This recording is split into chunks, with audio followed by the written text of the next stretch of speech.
Yes. Congresswoman, Mike Bloomberg has spent over $300 million of his own money on his campaign, and the DNC changed the rules about donor threshold to give Mike Bloomberg a space on the debate stage tonight. I personally don't have a problem with Mike Bloomberg using his own money. I have more of a problem with his positions on ever-changing positions on stop and frisk and redlining. But do you think he's trying to buy his way into the presidency? Yes, I do. And I also think that the power of his money is not disconnected from his stances on stop and frisk, because when you have that much money and you purchase elections, you no longer have that sense of accountability to the people who voted for you. And so that allows But you also don't have accountability to people like the NRA and other lobbying groups. Right, but I mean, also you're not accountable to anybody.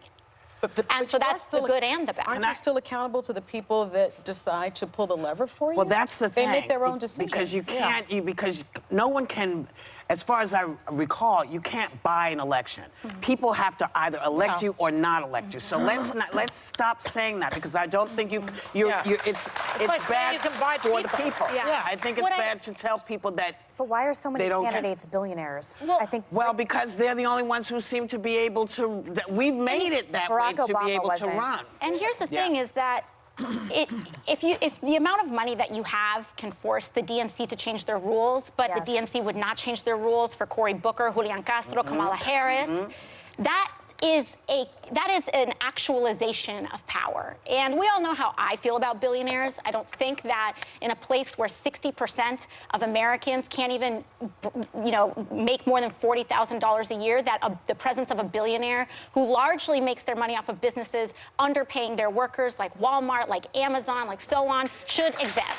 Well, Congresswoman, I too agree with you that I think he's trying to buy this. I mean, it's one thing we agree on. You have promised that you're going to vote blue no matter who, I think is what you said. I just can't see you campaigning with the human embodiment of Scrooge McDuck. He's a former Republican, art capitalist billionaire. If he's the nominee, you're going to go out and stump with him. And again, we're talking about how he's buying this election. It's not fair, the kind of power he has. Do you think it will look strange if you and Bernie Sanders then support him as the nominee for president? Well, first of all, we're not going to get to that point because Senator Sanders is going to be the Democratic nominee of